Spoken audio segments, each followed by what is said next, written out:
So, good afternoon, everyone. Welcome to our Strong Families Learning Series. We know that this is a difficult time for everyone. We know that everyone has a lot going on, but I appreciate you joining me today. We are doing these webinars as kind of a shift from what we had planned on doing for our families with the West Virginia Family Engagement Center. So, this particular topic today that we're going to talk about is physical and collaborative activities for students and families. But I want to talk to you for a little bit about what the West Virginia Family Engagement Center is, what I'm doing for the West Virginia Family Engagement Center, and also tell you just a little bit about the organization that I work for. So just a few reminders as we get started today. I have muted everybody and turned off everyone's video upon entry. We're doing that for to eliminate background noise, but also for privacy reasons. We want to make sure that everyone is private where they are. We don't want to show. Plus, we are recording the video, so we are making sure that we keep everyone's camera off and phone off or sound off so that the recording doesn't pick up a lot of background noise. What we're going to be doing is we're going to be posting these webinars probably within the next week or two to our website. So if there was something that we talked about that you want to go back and look at, or if there's someone else that wasn't able to join today that wants to go ahead and go back and view the information, they're welcome to. So this is me, and everyone can see me, and I just can't see you, but that's okay. So this is me. I am Jennifer Wotring. I've been with the organization, the Adventure Group, for about 14 years now, actually 14 years as of yesterday. And we have done a lot of different programs over the 14 years that I've been with the organization. But most recently, we applied for and were awarded the West Virginia Family Engagement Center contract. So what that means is that we will be working with the 100 lowest performing schools in the state, or states or that have come up as a low performing school. And we are trying to help the schools figure out a good plan to engage their families. And I feel like what we're going through right now is a shift for us. It's a shift for me personally. I am right along with you as I'm talking to you about these things, because I'm actually working from my home. I have two daughters that are here, ages 12 and 15, that are trying to do their schoolwork as well. And I'm working full time, so it's super, super hectic.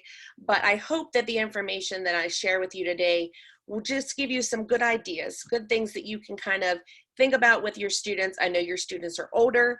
The high school students are obviously different from the elementary and middle school, but I think that what we talk about today will be information that, regardless of how old your students are, it will apply to them, and it's something that you can really work through with them. So about the Adventure Group, we are an education nonprofit. We've been in business for almost 18 years now. June will make 18 years. And we provide support to the education community. That could be in the form of professional development for teachers. That could be in the form of youth leadership workshops. Or, for example, this program where we're working directly with schools and with families to help build a solid family engagement plan for the schools. One of the things that we kind of have prided ourselves on over the years is the ability to customize what we deliver, and the ability to take an issue and find a creative or innovative solution. And that's exactly what had to happen with our work for the Family Engagement Center. We had things planned throughout the year. If you were at the Future Ready Fair, that was something that we helped the school kind of come up with the idea. They took it and ran with it, but we helped them work up the idea of, doing something to bring families in to showcase the work that's going on in the school, to highlight what the students are doing. And if you've seen the brand, the Pioneer Strength brand, that's something that we worked with Mr. Ross's students to develop. They developed it. They made the t-shirts, the bumper stickers, the notepads that they gave out at the Future Ready Fair. But that's all the type of work that we're able to do through the West Virginia Family Engagement Center. But after all of this happened with COVID-19, we realized that we were not going to be able to come back into the schools. We weren't going to be able to work directly with families and directly with teachers and administrators. So we had to kind of do exactly what everyone is doing. We had to come up with a different plan.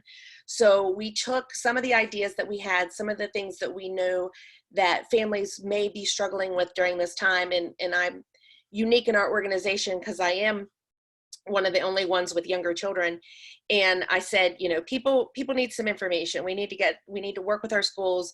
This is stuff that we wanted to really share in person or through other means, but hopefully this will be beneficial.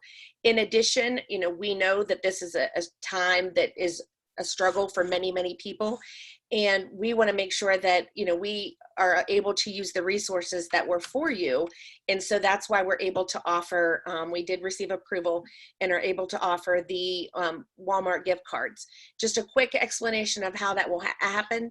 Everybody that signed up on the registration link, I'll go through and we will send the gift card. I'll just make sure, you know, address wise, if the address that you included on there is not your mailing address, I'll give you my email address at the end of this. That's my dog. At the end of this webinar, and you can email me and we'll make sure we get your address set. But we've got ways in the system to kind of cross-check and see who registered and who was on and joined us today. Also, if you have multiple addresses, then I'm sorry, multiple names at the same address, we may just verify that it wasn't a duplicate registration and those individuals both attended. So that's the good news about today. And I know that, you know, it's not a very long time, but I know right now in a minute or 2 minutes time is of the essence for everyone. So let's get started. The goals of the Family Engagement Center, which is what we were doing as part of the program, is to provide support through a network of partners across West Virginia. So with the Family Engagement Center, and we did this at Wayne High School earlier during one of the professional development days, one of our partners came in and they actually presented the workshop on communication for the teachers. So it's not always us out there in front of people doing things. We coordinate some of that with partners. We develop and deliver training. I have developed a couple of trainings that Fort Gay Elementary used with their Grand Families program. Again, we don't necessarily have to be the one that delivers it all the time.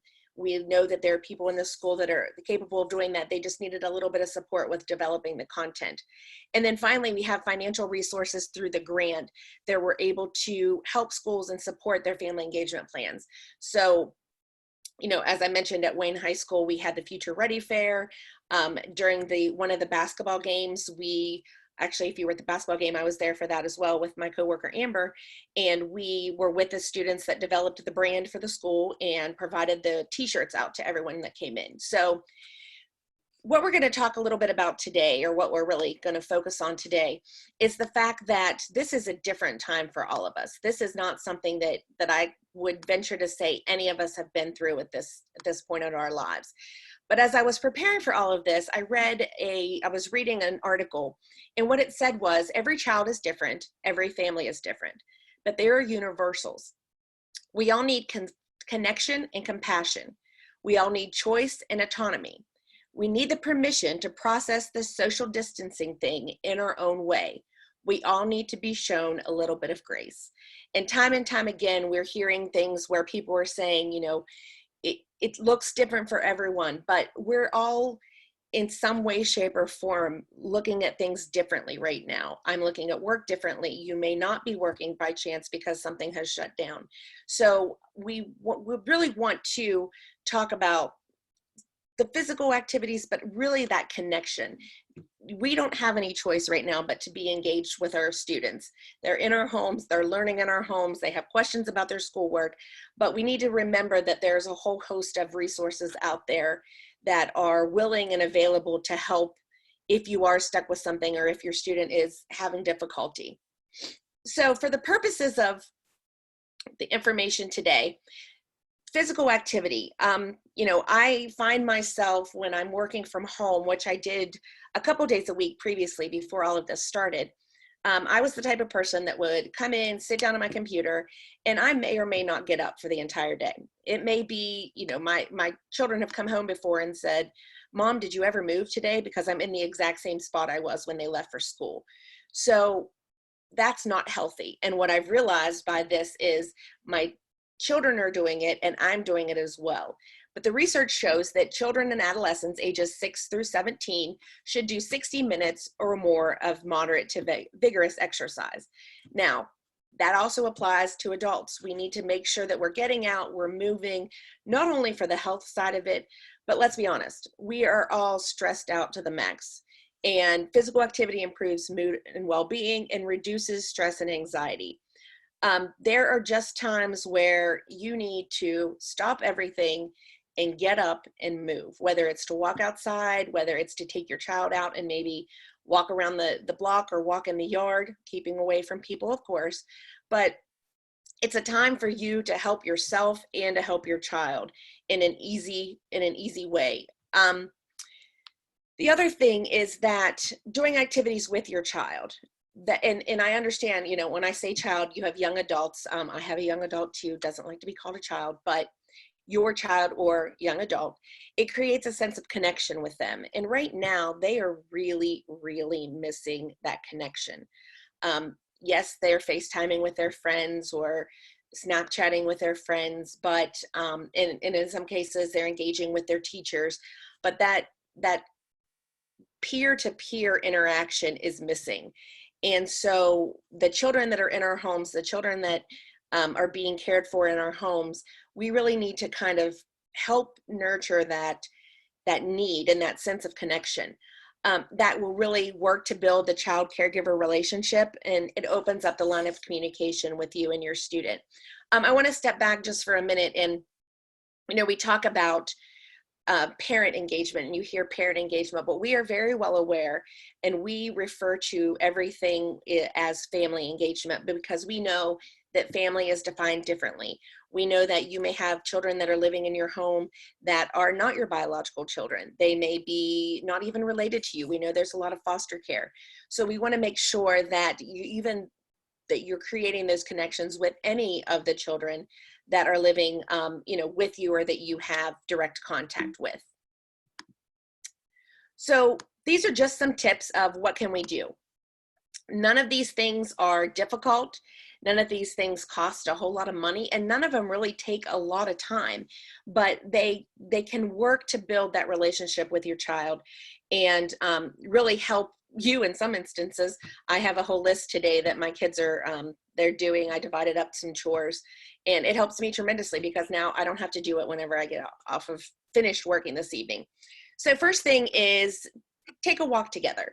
Take some time, take a walk outside. If you have a trail near you or a track near you or just in your yard, just get outside and take a walk. We've been fortunate. We've had pretty decent weather while this is all going on.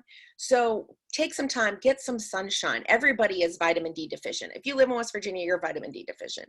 But get out, and when the sun's out, really take in that sun, take in that fresh air. Prepare a meal together. Now for the younger students, for the younger kids, you know, you may really need to help support that. But for some of the older students, it might be a great time to share a family recipe or something with them. You know, grandma's sugar cookies or Aunt Pam's chocolate chip cookies. Let them go through that recipe because believe it or not, regardless of how old they are, they're still learning. They're learning about fractions. They're learning about timing. They're learning about, you know, meal prep and safety and, you know, washing their hands before they touch the cookie dough. So don't tell them they're learning, but they are. And then you may have, you know, a meal together.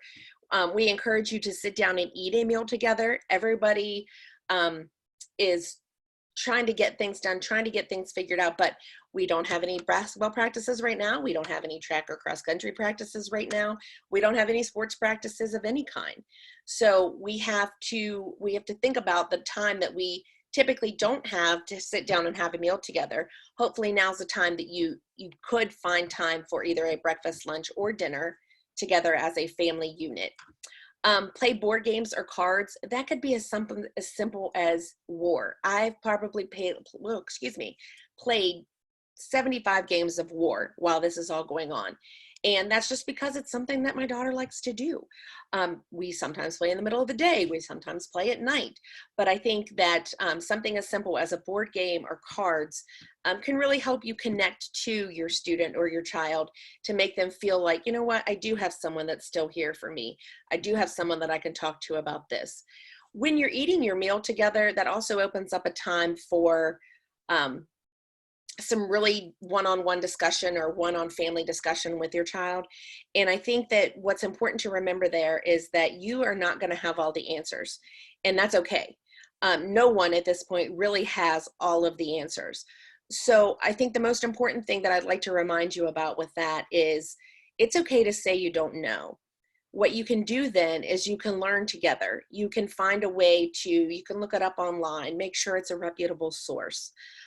But you can learn these things. We're all learning as we go along. There's no one that says, you know, they know exactly what's going to happen here. Every time we think that things are going to kind of start to turn back to normal, we're seeing something else that's come up. So be willing to say you're not sure, that you don't know, and then that's something that you can revisit together and learn.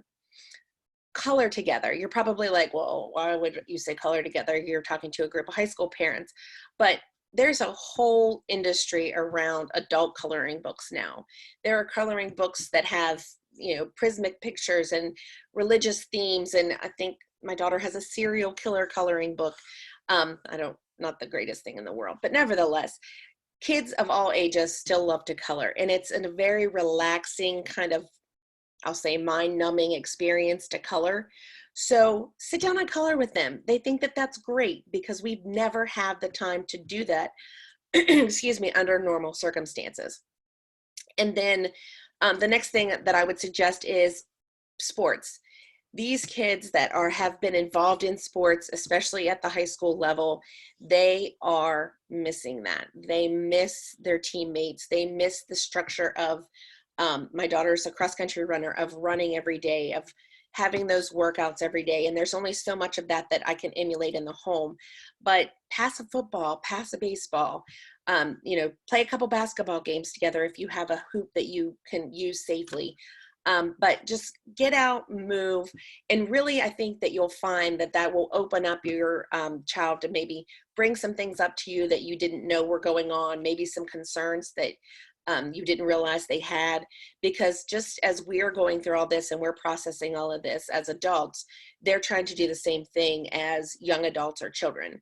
And it's very difficult because it's a lot of unknown, and we don't typically do well when we don't know what's next or know what's to come. So this is a quote that it's from 2006. And we've used this quote time and time again because it really speaks volumes to why we find family engagement an important part of a child's education.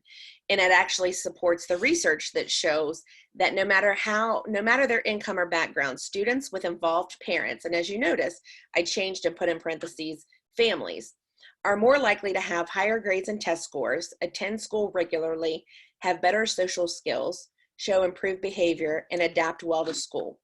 So what does all of that mean? Why are we even talking about that? Because this is the opportunity for you to engage. And when we talk about family engagement at the West Virginia Family Engagement Center, we don't necessarily mean you're going into the school and doing something in the classroom. We all did that when our kids, or we may have done that when our kids were younger. We went in for the Easter parties, or we may have gone in for Halloween. And that's changed not only as a society, but also as your children have gotten older. So you can still be involved with them in your home. Any one of the things that I suggested on the last slide involves you in their life.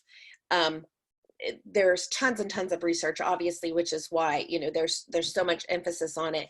But there's research that shows it improves behavior. If you're involved at home, it can improve behavior at the school. And again, involvement looks different to everyone. It could be reading together. It could be passing football. It can be having a meal together. Any of those things to really build that relationship with you and a child that's in your care or your child. So just some reminders for you to think about today. Find a way to involve your child when you can. Obviously, you can't involve your child in everything that you're doing during this time, but when there's the opportunity, find a way to involve them. Maybe let them help you with your, sorry, I want to make sure there was no one else trying to get in. Help you with your planning your grocery list. Thinking about what, if what's going to be for dinner, and look up a recipe for it. So find a way to involve them when you can. We are all feeling stress and anxiety. It is an extremely stressful time, and we need to step back and acknowledge that. We need to be okay with not being okay, as the saying sometimes goes. And I hope that if you do find yourself in a position where you are feeling overstressed and anxious, especially when it comes to your child's schoolwork or the tasking that they've been given from the school, ask for help. Reach out to your school and ask for help. I know that Mrs. Stapleton has been out, but I think there are others there. There are teachers that your students may be connecting with on a regular basis. If nothing else, reach out to us at the Family Engagement Center. We are happy to help you, especially during this time, in any way that we can. The next tip that I said is give yourself and your child a break. Take a deep breath. It is difficult sometimes when you're thinking of, especially if you are perhaps working in the home and you're thinking of everything that you have to get done and your child needs you to do this, that, and the other, or perhaps you're facing a job loss or a layoff right now. Take a deep breath and give yourself a break. And please, if you need assistance in some way, please be willing to ask. The next thing I've listed is step in before the frustration sets in. I have started to figure out over the last couple of weeks pretty much how far I can go with things until the frustration sets in, not only for myself, but for my kids. So before that frustration sets in, we sometimes go to take a walk at the track that's near our house. Sometimes I just tell them, go outside and ride your bikes. Just something, because you can tell it's getting tense. You're kind of ready to break, and you want to just step in before the frustration sets in. And the last thing is expect changes. This situation, everybody refers to it as it's a fluid situation. It's a fluid situation. And it is, and it changes all of the time. And every time I feel like, we get a date and we have something in our mind of when this is all going to end, it changes. And so I think that we have to expect those changes, and we have to set our expectations that this is going to change. First it was May 27th, March 27th, and it's changed of when students may or may not go back to school. So I think expecting those changes are coming will really help us not to be so tense about it all of the time. So in conclusion, I have 3 little bullets in front of you. Grace. Grace is a word that we have heard often during this time. Grace is something that, I feel like, especially in the coming weeks as this continues, we are going to need to give ourselves grace. We are going to need to give our children, our students, grace. We need to think about the administrators and the teachers as they are trying to kind of wade through this unknown as well. And I just encourage you that everybody is, remember that everybody is going through this difficulty together. So when you can, please provide, give some grace, not only to others, but also to yourself. Encourage your child to do their best, and encourage yourself to do your best. That's all anybody can ask for. I know that the teachers have assignments that they've posted or that they've sent for your child to do. If you don't understand or they don't understand, reach out for some help, but just encourage everyone to do their best. And the last thing is, I feel like this would not be a message around this time if I didn't remind everybody about proper hand washing and social distance. Everything that we've watched has something about that on there. But please remember to wash your hands, don't touch your face, and the social distancing part is probably the hardest for all of us, and especially our children that are older, because they're used to having some flexibility with what they can do and where they can go. And when you stop and think about if they are in a group of people and someone would be contagious, what would then subsequently happen to everyone else. So just practice social distancing, practice good hand washing, and give yourself some grace and be encouraged to just do your best. So we're online. The West Virginia Family Engagement Center is online. You can find us on Twitter. Their information for connecting with us is below each one, but I will leave you with my information as well. Don't worry about writing it down. I know that you may just be on your phone and not have access to it, but I will be sending you a survey at the end of this by email, and I'll ask that you complete that when you get a chance. And you also then will have my email address. My office phone number is there as well. Even though I'm not working in the office, I still get the messages. So if there's something that we can do to help you or support you, I encourage you just to please let us know. If it's not something that we can help with, we will certainly try to find a resource for you that would be helpful and beneficial to you. So at this point, if you have any questions, you can type them into, if you know how to undo your microphone and you want to ask verbally, I would welcome that. If not, you can type it into the chat room. And if you just would rather wait until you can email me, that's fine as well. But again, I thank you for joining us today. I know time is very, very valuable for everyone. And I just hope that you find at least one takeaway from our time today that you'll be able to use with your students and your families. Thank you very much.